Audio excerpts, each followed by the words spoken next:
gonna go a little out of order of how the slides happen, just because you need a video to kind of wake you up. We're gonna watch through these series. This is from the Cleveland Clinic. If you need anything, I swear by CDC, Cleveland Clinic, Mayo Clinic. Those are like three great. If they're doing it, we probably need to be doing it.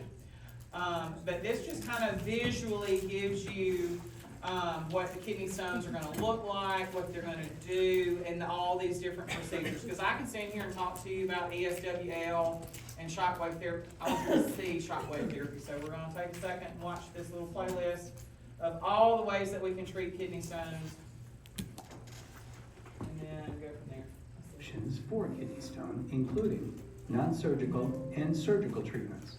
Your doctor will work with you Which to is the choose the original best occupation option. education video. You should consider the benefits and risks that matter most when making your decision.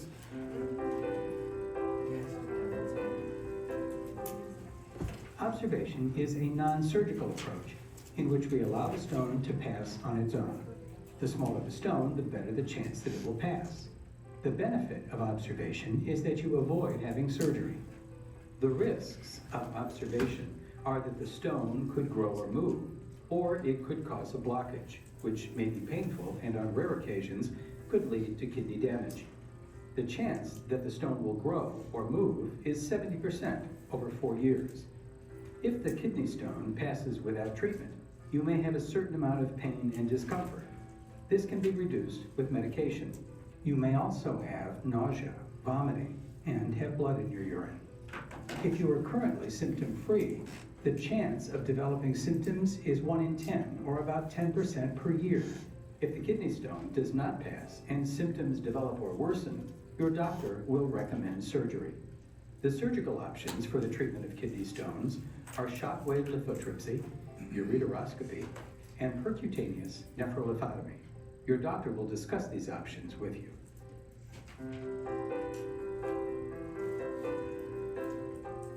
Shockwave lithotripsy is a surgical procedure in which high-energy shock waves are transmitted through water and directed at the kidney to break the stone into smaller pieces.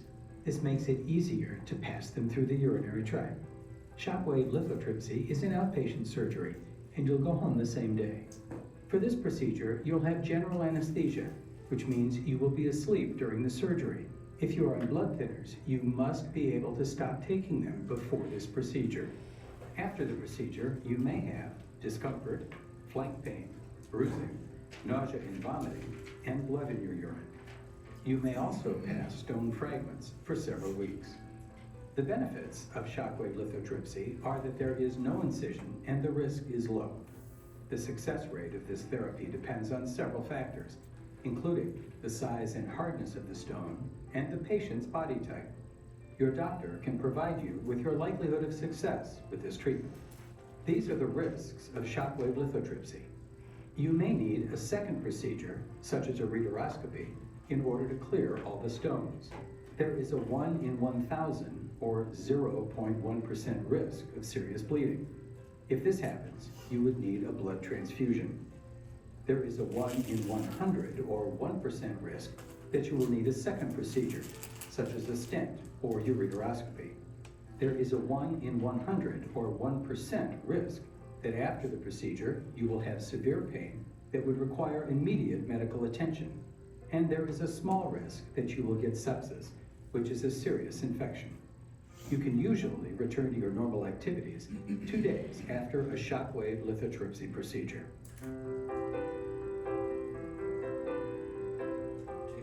Ureteroscopy is a surgical procedure in which a small instrument called a ureteroscope is inserted into the urethra, through the bladder, and into the ureter, the tube that connects the kidney to the bladder.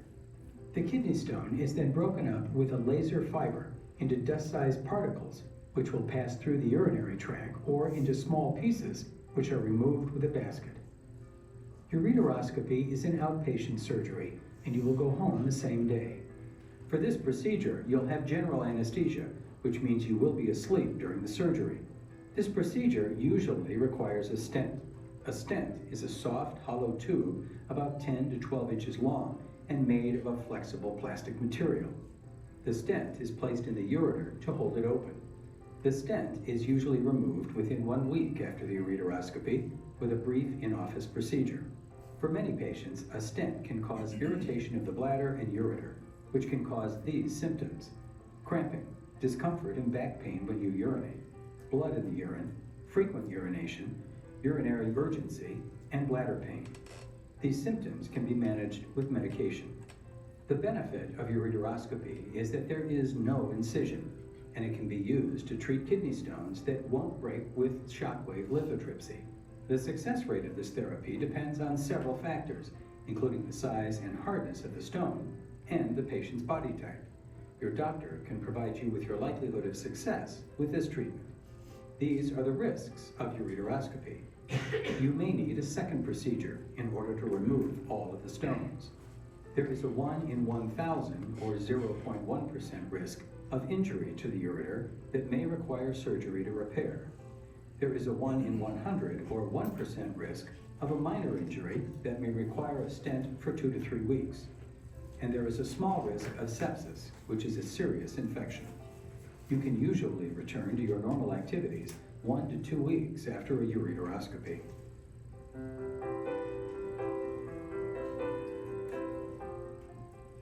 A percutaneous nephrolithotomy is a surgical procedure. The surgeon makes a small incision about the size of a dime in your back and inserts a tube directly into your kidney. This allows us to break up and remove the stones.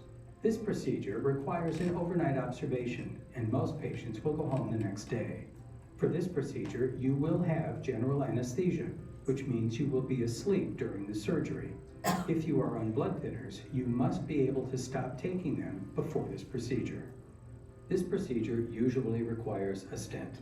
A stent is a soft, hollow tube about 10 to 12 inches long and made of a flexible plastic material.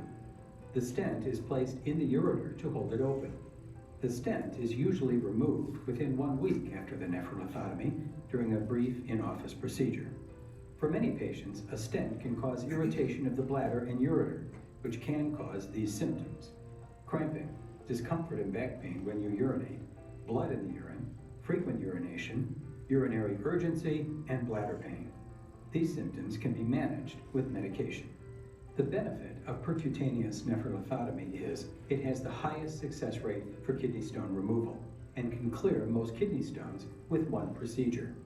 These are the risks of percutaneous nephrolithotomy. There are higher risks with a percutaneous nephrolithotomy than with any other procedures. There is a 1 in 100 or 1% risk of serious bleeding, for which you would need a blood transfusion. There is a 1 in 100 or 1% risk of fluid buildup around the lungs. If that happens, we would need to insert a needle or tube to drain the fluid. And there is a small risk of sepsis, which is a serious infection.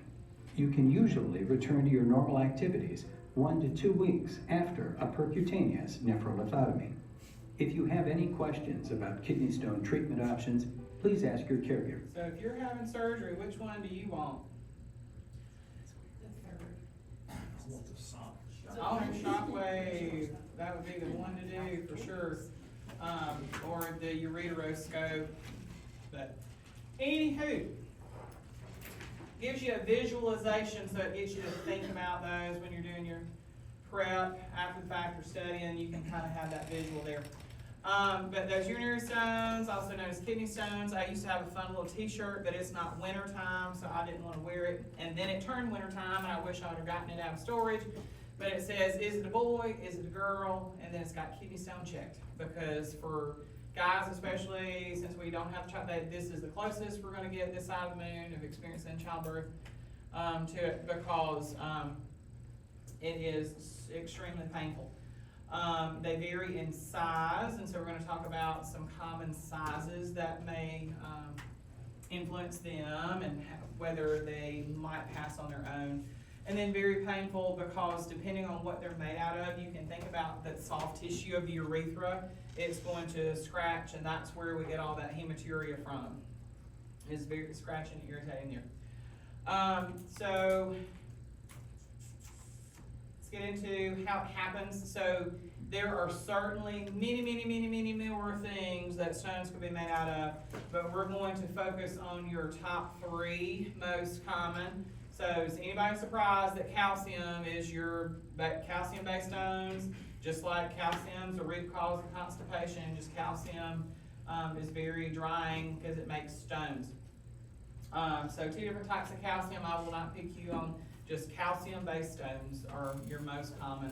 And so surprisingly, rather than limit calcium, which is weird, treatment, and it's on another slide, so we'll talk about it there, we're gonna increase their sodium intake, which is weird if they have a calcium-based stone.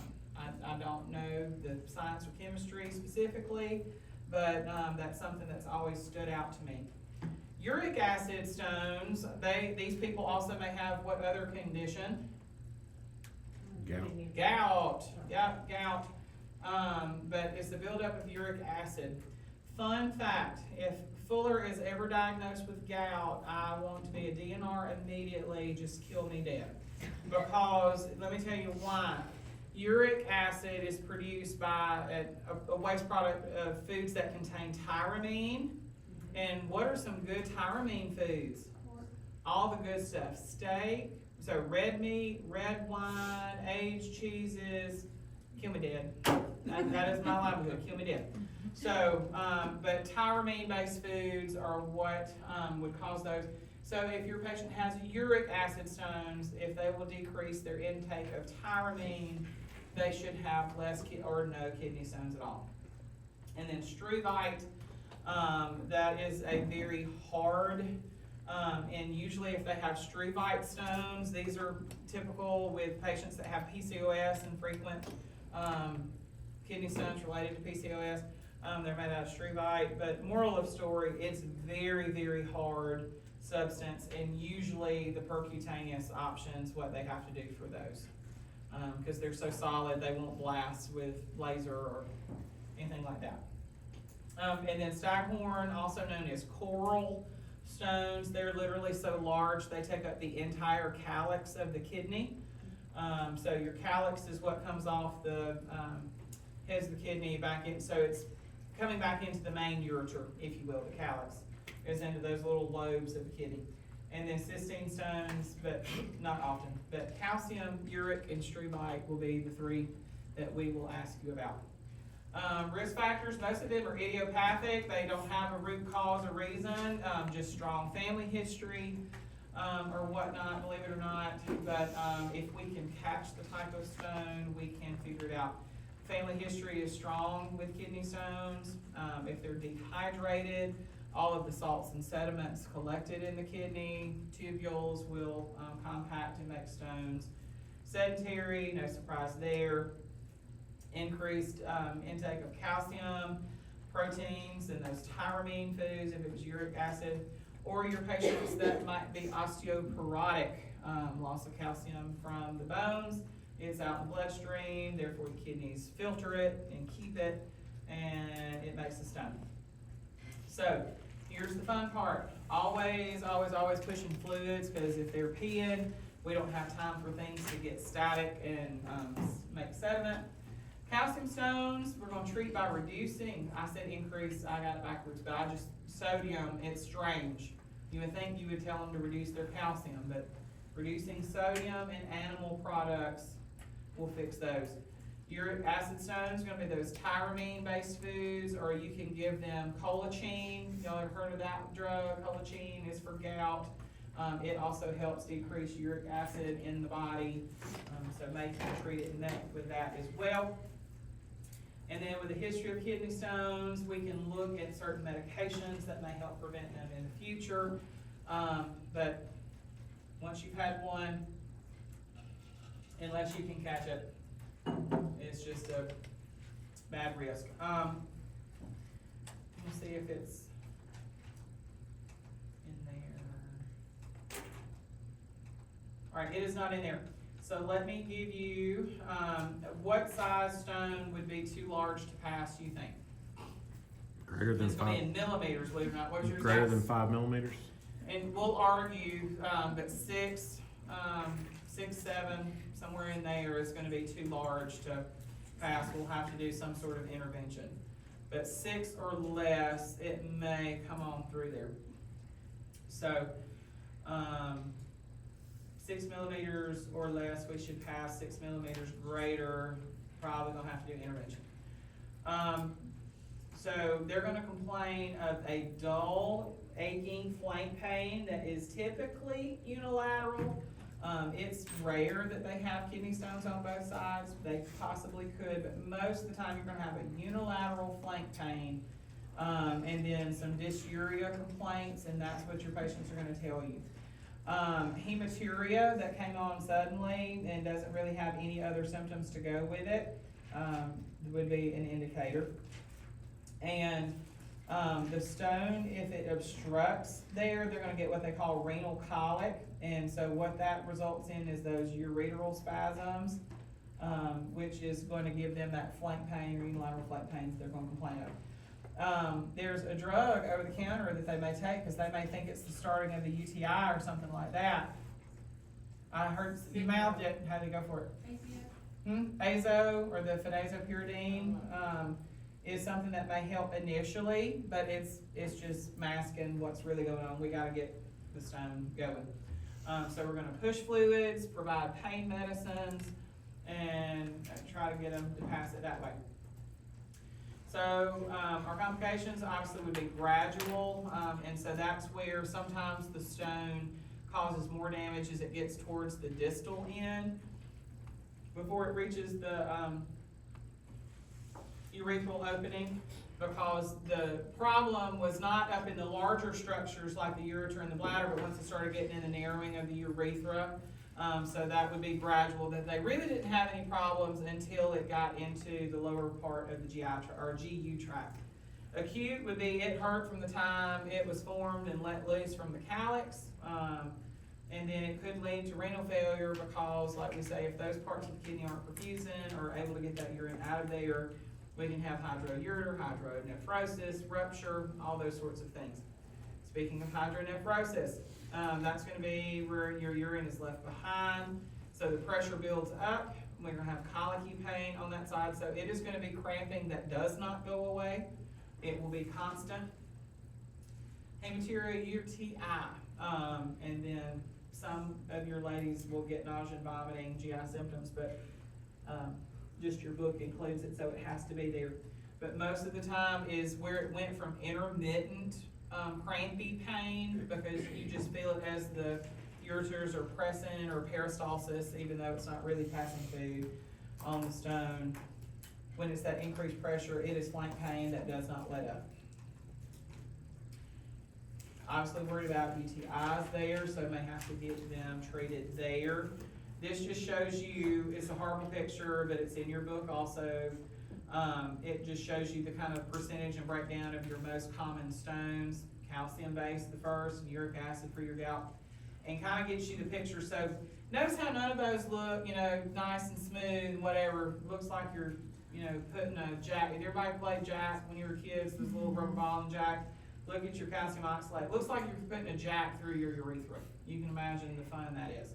So, all of them are quite large. Again, just better pictures, but showing you the struvite stones. Remember, their problem is not their texture. They're not gonna give you the hematuria, but their size. They're so large that they just block off, and nothing breaks those up because they're so compact and smooth. So they have to be retrieved by that percutaneous route.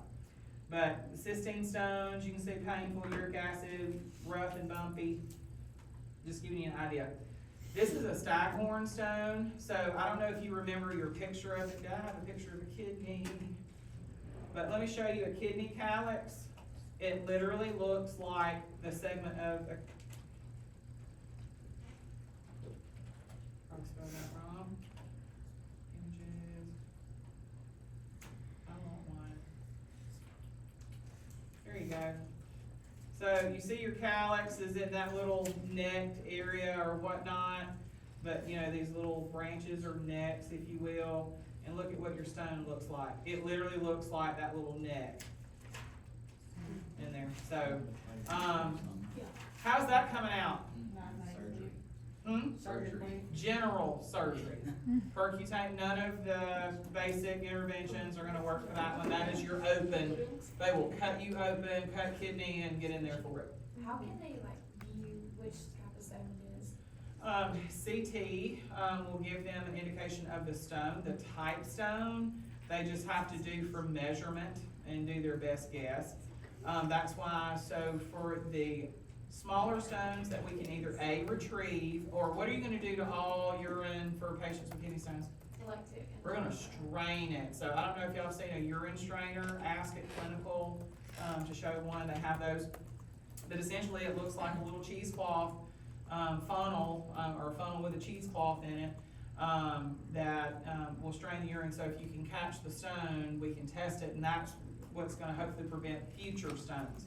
That stone, I won't know what it is until we get it. Staghorn, I just know that it is caught, usually it's stuck in the calyx and we have to go in there. But they know specifically the type of stone after the procedure. But treatment's generally based on the size from the CT image. So people who are more likely to get stones are gonna be your Asians and Caucasians, will have those most often, than any other class. Pregnant women require special consideration, because why? Not only is your surgery gonna influence the mom, it's also gonna influence the fetus, so, certain extra safety stuff may complicate the treatment option they decide to go with. And then kidney stones are more likely in your kids that have your urinary defects, so we'll talk about our hypospadias. And then that's your most common, that's gonna have likelihood for stones. So we talked about they're gonna be hydration and pain is our biggest thing there, so looking at some diagnostic tests. Urinalysis, looking for UTIs, chemical analysis of the stone to know what it's made of so we can prevent future ones. If they suffer from renal injury, then we may have them do a 24-hour urine collection or that creatinine clearance test. We would look at our electrolytes, specifically the ones that are root causes listed there for you. KUB is a fancy word for a type of x-ray that visualizes specifically those urostructures. So it's a lower abdominal where, have you seen the words chest x-ray or KUB x-ray? It just kind of gives you a zonage. So chest x-ray would be like an upper thoracic, where a KUB would be a lower thoracic, suprapubic area. Renal ultrasound, literally what it looks like. They'll lie in a prone position most of the time or on a lateral, and they'll ultrasound the kidneys to see if it's stuck inside of the kidney. CT scan with or without contrast. Who are some patients that come to mind that may not need contrast? Or if they're already a renal patient, what's one drug that you've learned that specifically goes with contrast? It was during cell reg for diabetes type 2. Metformin. Oh, there you go, good Zach. Metformin. So, if they're on metformin, we would want to either not give them contrast or have them stop it for 24 hours prior to that procedure. Then IVP, they may get some IV drugs and things like that, and then cystoscope, go in there and bust it. We've already talked about the surgeries in the video, so I'm not gonna beat you down there. All those different stones. So talking about the type of stone, this is, so if it's been a while since you've had some anatomy, this kind of tells you where it is. So your ureterolithotomy would be in the ureter, pylo, or it's in a lower region of the kidney towards the calyx and the ureter, that direction. And then nephrolithotomy is up in the kidney. It's in the medulla or somewhere like that. It's up in there. So that can kind of tell you the placement of the stone. Drugs we like, morphines, everybody's usual favorite, but non-opioids would be best if possible, but They are certainly deserving of opioids because of the pain, lots of hydration, both PO and IV. You wanna hopefully prevent further stone production, so thiazide diuretics are usually added until the chemistry comes back on that type of stone. Or potassium citrate, not potassium chloride or potassium gluconate, potassium citrate. Why that one, who knows? But chemically over my pay grade. And then teaching your patient about things that they can do, so encouraging hydration, prevention of UTIs. We would want them to, hopefully catch the stone, strain their urine, because if they do an outpatient procedure, I won't be with them to strain their urine. Strain it, catch it, bring it back, we'll test it, things of that nature. So if they have small kidney stones, they'll pass them, we hope to increase their water, and then those dietary changes depending on the type of stone, if we know. And there is that. Let's see how we're doing time. We're doing good. So I'm gonna flip over to prep work and try to ask you some questions, see how you do there. So BPH, who's your likely patient to get those? Men over the age of 55. Men over the age of 50, and if they haven't, they're gonna have it by what age? 70s, 80s, they're gonna have it. What populations, what races were more prone? African American and Asian, I like that. Okay, what are their signs and symptoms? They got BPH. Dribbling. They can't go, can't get it all out. Can't pee, feel constant need to go, urgency, stop and start, weak stream, all those sorts of things. Do you expect hematuria with BPH? No, you do not expect hematuria with BPH. So if they have hematuria, it's not BPH. So what are your favorite ways to treat it? What's your favorite drug?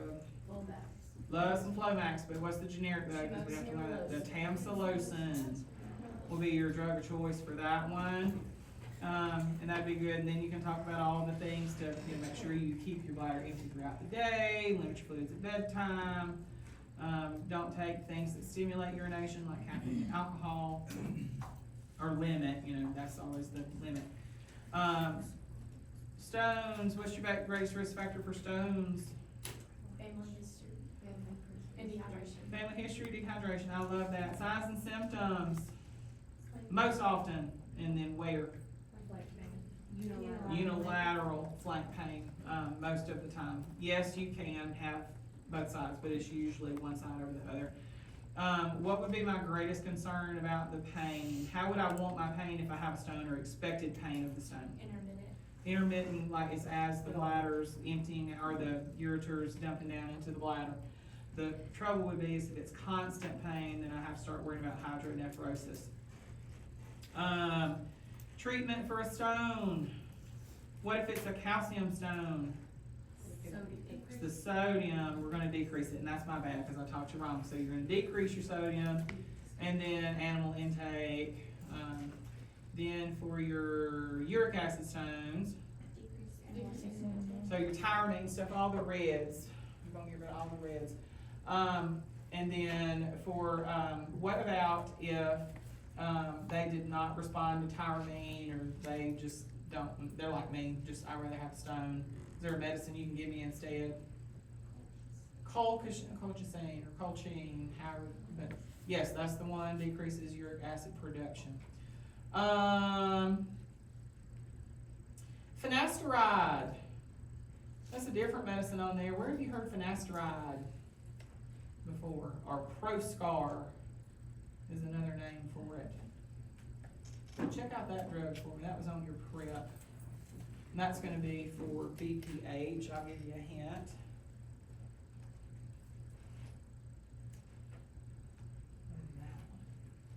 Finasteride. Proscar. It is. What kind of drug is it though? What's your class? 5-alpha reductase inhibitor. So they're all gonna be 5s. They're gonna be the alpha adrenergic, or they're gonna be the 5. So that's why I just say alpha 5s, because that's gonna be those two classes that treat it. So it is a blocker for DHT. You will also not only see finasteride prescribed for BPH. You will also see it, what was the other thing I said usually goes hand in hand with BPH? Like visually on your patient, your males? They're baldness. Alopecia, milk baldness. So, you will also see, if you've ever gone to Hims or seen a thing for like regrow your hair, they'll give you finasteride for that too, because it blocks DHT from getting in the bloodstream. So it's a DHT blocker. And so that will help them, they may get some gained hair growth back, may get some hair on their head, that kind of thing, in addition to treating their BPH. So if your patient calls you like, hey, my hair's getting really thick, well, that's just a side effect of finasteride. Good thing. Spironolactone. Fun fact about that one, we've talked about before that your potassium sparing diuretics do what? What? Yes. Spares potassium. Oh, I thought you They're said. also used for acne. but- It also spares what in males? That's why males typically, yes. So they may prescribe them spironolactone because it is a testosterone blocker as well. So, and we know that exposure to testosterone is what worsens BPH. So they might get it for that. And then testosterone, that is hormone replacement therapy. Why you would not want to give your patient the next two, testosterone or estrogen, because those are hormone replacement, right? And so we talked about exposure or prolonged exposure to testosterone, and then we think maybe exposure to estrogens later in life help it too. All right, then you have your Cardura and Flomax, Rapaflow, all those different ones there. But anyway, those are different drugs that will help with the flow of urine. Those are the trade names because they're easier to pronounce, but have those generics on hand. But those are your essentially muscle relaxers that are going to help relax that smooth muscle and get you a bigger flow. Allopurinol or that colchicine, that's going to be for your uric acid based stones. Let's see. And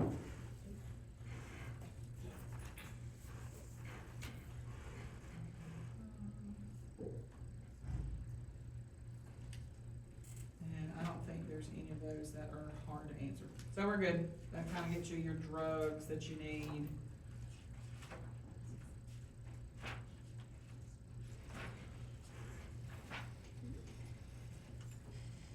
Hypospadias, literally one slide, is this one here. You can check out a little picture there on Google of what that looks like.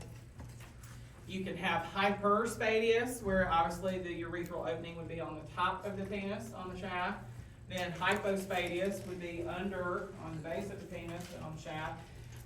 And then depending on the severity, they stage it. So obviously closer to where we expect the opening be would be less severe.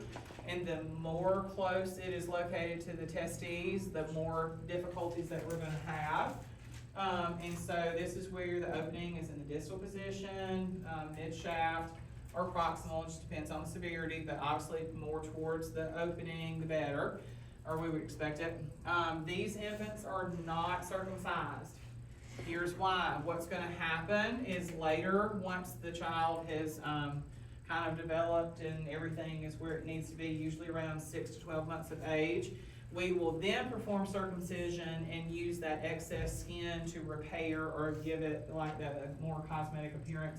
They will create the opening for them and then use the circumcision skin to repair the base of the penis. Same thing can be said for all the other spadiuses out there, but this is the most common, so that's why the curriculum focuses on it. It's the same treatment, it's just gonna have a different name, spadius, depending on the location of the urethral opening in a non-traditional place. But this is your most commonly occurring. So they will eventually be circumcised, just later in life Yes, when if they, and they will need to be circumcised because that's the only skin that we can use to graft to that area, for tissue typing. So, but then obviously if they don't, then, you know, they can elect to be or not. Most of the time, if it's not a severe hypospadias, like it's just barely off-centered or just a touch, a lot of times they'll just leave it and they won't circumcise and it'll just be fine and it doesn't change anything, it just looks slightly different. But if it's severe, then they need to But it is that simple. So just know that those kids will not get circumcised, so the parents are asking about that. So is there a certain population that comes to mind where circumcisions are a big deal? Indian. And Jewish community is the big one that comes to my mind. So you can imagine some ethical and spiritual dilemmas that may occur because we're hindering their custom. And I'm the world's worst. Help me with the name of the performance of that. It's like a big, oh, come on, brain. Is there a bris or something like that? That sounds right. Yes, Bris or Brit Milla, if it's full name, but yes. Anyway, that would be a big conversation if you work around the Jewish community. So I would want you to be aware that may be a big deal if we have a hypospadias. Bowel obstruction, you guys should be able to teach me about those at this point, as many as we've had on 6T, good Lord. So I think a lot of the treatment plan you're gonna be good with, but we gotta talk about some verbiage. So we'll hit that. Obviously, it doesn't work. There's two types though, so we can classify their type of obstruction. Mechanical means that there is a physical, hard obstruction. There is a big something in there, be it poop, be it a foreign object, be it whatever. There is something physically sitting there blocking the way. A functional obstruction is peristalsis has stopped for whatever reason, be it medication, gastroparesis from diabetes, something has stopped. It could even, Ozempic could cause a functional obstruction because there's not anything sitting there, it's just from the lack of GI activity the stool has collected. Can be partial or complete. Most of the time, it's gonna be in the small intestine, obviously because it's a smaller pathway and you have so many miles of small intestine versus the large. The large intestine's usually the sigmoid. Where's your sigmoid? Hint, hint, on the way out, because it starts to small and get narrow again on the exit. So it's usually those smaller regions that are more likely to get blocked. So mechanical obstructions, those can happen from any of the reasons listed here. You can think of several others, but moral of the story, there is some type of object that can cause it. So colon cancer, they've had a tumor or mass growth there. They've had repetitive GI surgery, so scar tissue has formed back. So remember, those scarred areas do not perform peristalsis, so it's very likely for stool to start getting collected there. And if they're immobile and dehydrated, it just worsens the likelihood. Muscular issues, just from the type diets that they'll have, or slowing of those areas. Parkinson's from spasms, drugs that they take. But functional amyloidosis, do not have to know that word, but your most common functional obstruction is going to be in your diabetes family, is where most of those will come from. Small bowel obstruction is going to be crampy initially, and you might have hyperactive bowel sounds initially that eventually will subside because the body will just be like, it's not working, I quit. Passing blood or mucus is usually very common, or liquid stool around the hard surface. And then what can't come out comes back up, and so they may be vomiting. Brown emesis on you that has a strong odor, that would be another indicator of that obstruction. Signs and symptoms of dehydration, because where do most of your nutrients absorb? The small intestine. So even though it's going in, they're not going to absorb it. And then that abdomen's really going to descend on you. The large colon, not so much, but small bowel obstruction, they're going to get real round and feel full and gassy, bloaty, that sort of feel. If it is completely obstructed, peristaltic waves will reverse. And so instead of seeing, how does the stool tract, thinking about when you see peristaltic waves go down, you may actually see the rumbles go up. Because it's going to be like, we're hitting the reverse gear, we're going to get this stuff out. We've already talked about the other two. And so some options that you may have, the intussusception. That is a fancy word for that the colon has accordioned in back on itself. which the issue there is the part that is corded up or folded in, what's not getting there? Blood supply. Blood supply, so we can get necrotic and have some perfs and things like that from necrosis. So that's a medical emergency, we wanna work on that, but obviously if it's squeezing, it's just squeezing in on itself, it's not gonna go anywhere. Adhesions from frequent bowel surgeries, what form? So you can imagine stool trying to travel through those spider webs. And so those would have to be surgically repaired, which creates more scar tissue, which increases your chances for more adhesions. So what you have to look forward to. Volvulus, it has revolved on itself, if you want to think about it that way. And so we could have a kinked bowel, as you may hear it called. That is also another medical emergency. And then strangulation is going to be where the tissue has slid through either a muscle wall or the peritoneal lining, things like that. Most often this happens with hiatal hernias. A piece of the intestine or soft tissue, esophagus goes above the diaphragm and gets corded and cut off from blood flow. And so it's even worse. You can imagine if stool is actually captured in that and it gets on the other side of whatever muscular tissue it's on. That is another, so lots of medical emergencies, so you see why a lot of patients wind up going to surgeries. That's why I'm always amazed at the patients with small bowel obstructions that try for elective. It's a good idea, I would love for them to, but you can wind up with all of those options, but they're not good. So how are you gonna keep your patients from having small bowel obstruction in the first place? Fluid. And eating, drinking, peeing, pooping, walking, all that, your turn, fiber, fluids, your patient's gonna go and you're not gonna have any trouble. So usually, like we talked about for large intestine, you're usually gonna wind up with them over in the sigmoid as we're getting ready to compact and go out the exit. So obviously everything is gonna start backing up. And over a period of time, there's only so much pressure your bowel can take, and then it's gonna perforate. So large bowel obstructions are more prone to perforate than small, because small intestine, we're high up enough that we're still getting some good peristalsis and we can hit that reverse button and go backwards.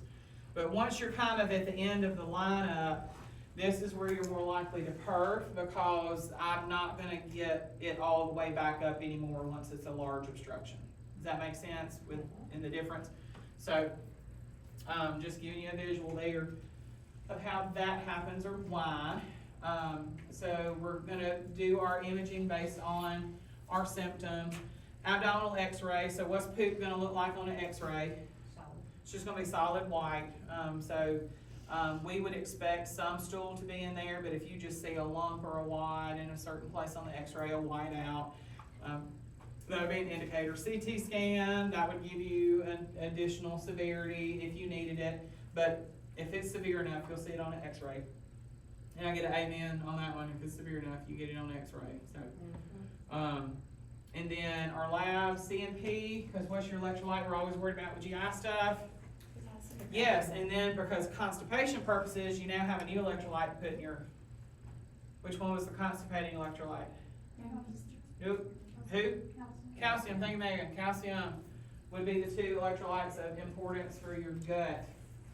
Potassium because of losses, if they're having losses or liquid stool around, and then calcium because it's very constipating.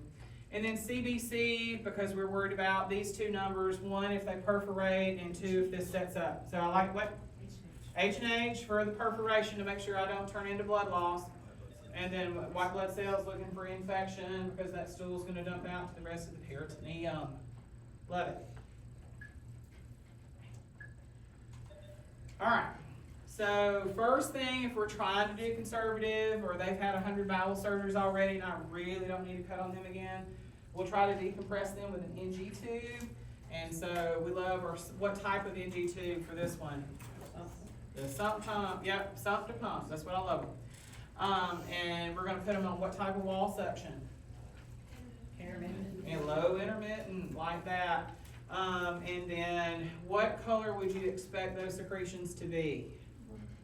They're going to mostly brown, or it may have some green tint to it because of the bile.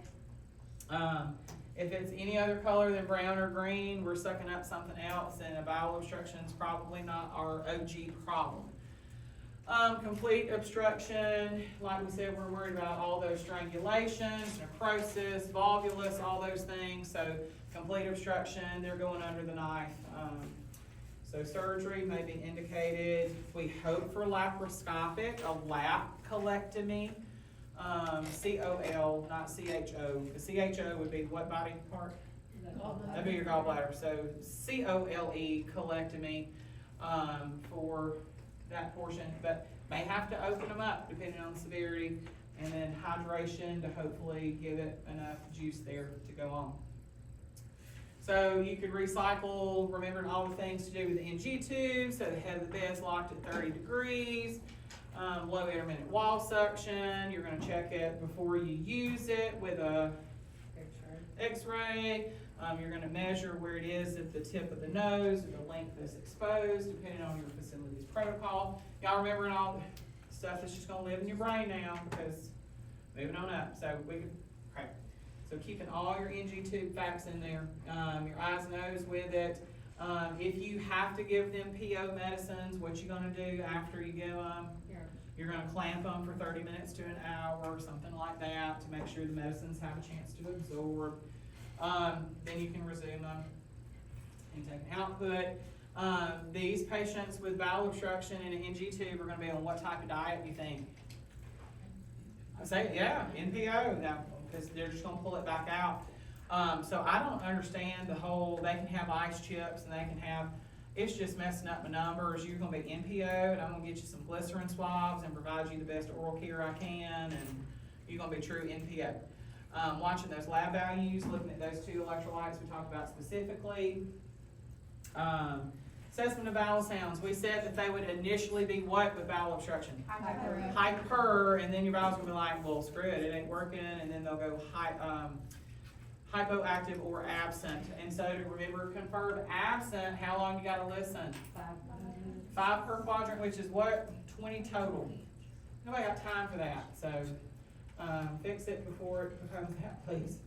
Abdominal distension, we talked about in small bowel obstructions, it's more often going to make them look full before a large bowel, but it eventually will. They can be painful and crampy. So what would be a drug class medicine for this? And it is a trick question.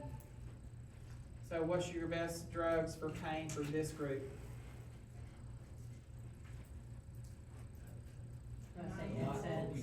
Not opioids. So that's a good answer, Chuck. I like that, because anything else is fair game. Yeah, but not opioids, because we know that we will worsen our condition on opioids. I cannot tell you how many times I see morphine prescribed for small bowel obstruction after surgery, and I'm like, don't do it. So anything that's not opioid would be great. And then passage of stool. So after the surgery, they need to poop a few times before we send them to the house. That's when you give them Fuller's poop cocktail. The prune pond. And then celiac disease, I'm mentioning now just because historically it's been taught in both inflammation and elimination. And thankfully I'm doing both, so we can choose where it goes. So I'm gonna stick it in elimination, even though it's all gonna be on test 4. Just to have one less thing for inflammation, because we're gonna have hepatitis and gastritis and pancreatitis and gallbladder. We have enough. So since I can technically stick it here, we're gonna stick it here just to kind of offload us next week of one more thing. All you need to know about celiac disease, what can't they have? Gluten. And oh my God, kill me dead if I wind up with gout or celiac disease, because let me tell you. But did you know you can also be gluten sensitive, whether you have celiac disease or not, and cause a lot of inflammatory changes in your body? Fun fact, if you want to test yourself, you can do that Ancestry DNA or the 23andMe, but I think 23andMe went out of business, didn't they? How do you know that? Do they go out of business or get bought out? I think they're gone. I think they're gone. That was one of the trivia questions one week with Dr. Patterson, and I don't remember. I think it went out. We can fact check that. Moral of the story. You can, go ahead. Mormons own most of those. I did not. Church owns Interesting. most of the ancestry stuff, they keep records on like. Did they all 23andMe, I think they went out. But moral of the story, you can do the genetic testing to see if you are at least sensitive, because, a lot of, if you're doing the right things and not losing weight, you may have a gluten allergy that's hindering you. But just not full-on celiac disease. But celiac disease, they are absolutely lactose intolerant to gluten, for lack of a better word. Cannot have it, will give them all sorts of inflammatory bowel responses, dumping syndrome, we're talking bloody stools, all sorts of bad things. Their body does not do gluten. So give me some foods that got gluten, all good stuff. Bread. Okay, Pastas. okay. I'm waiting on one special one, because we don't think about it, but it's very, okay? Beer. Thank you, say that one loudly. Beer. Everybody forgets that one. So you will have a kid who's diagnosed with celiac disease, we do all the right things, and they go off to college and they start having all these conditions, and they do the diet recall. Are you eating bread? Nope. Are you eating cake? Nope. Are you eating this? Nope. And you finally get to the beer, because when they turn 21, and you just don't think about it. So I'm just giving you, if you have a celiac disease patient in their 20s, it is most likely their alcohol consumption, because nobody thinks about it, and that's why I spell it out up there. So if you've ever looked at the side of a Bud Light can, those three are listed right there on Bud Light. Barley and hops. Yep, wheat, barley, rye. So if I also think about what else do you make with rye, that's a liquor, not a beer. Whiskey. Bourbon. Whiskey. So your whiskeys and bourbons, absolutely. So anyway, what I'm getting at is a lot of times everybody thinks about the bread and carb things. We always forget the alcohol, and that's why we get a relapse in our adolescent to How about young adult. Hmm? How about Agave is gluten free. Tequila is fine if you have to. So anyway, their body genetically cannot break down the gluten, so their body doesn't know what to do with it. It attacks the invader and causes all these inflammatory changes. So their hallmark symptoms are going to be 30 minutes to 2 hours following consuming gluten, those that you see here on the screen. But the most common one is going to be the diarrhea could be bloody, because they're just chronically inflamed or chronically consuming gluten. They will have an inflamed bowel. But usually just bloating and gas just after they eat, because they won't put it together that it's bread and carbs. So after they eat, they're gonna have all that bloating and gas pain, discomfort, and then they're gonna lose weight, because again, due to the inflammation, they're not absorbing nutrients, it's just passing on through. So this is actually done by a serum blood test with antibodies and genetic testing. And then they also can perform a endoscope, or do the colonoscopy, and we'll take a biopsy of the tissue down there, and they can test to see if it has that in there. So the only treatment is gonna be gluten-free diet. So again, it's one of those that take me out. And then you can think about some drugs. What are some drugs that would be gastric protectors or very helpful initially until we get it resolved? Who, I love that, Curafate, the sulfurfate. What else comes to mind? Gastric. PPI, so we could put pantoprazole, omeprazole, esomeprazole, any of those prazoles. One more class you might throw in there. Yes, say it loud. H2 blockers, ranitidine, Zantac, Tacmet, all those in there. Well, boom. Questions? Clear as mud. Yep. Hang on, I got 30 more minutes of stuff for you, and then we're going, if you need to stay for math review, we'll stay for math review and do those.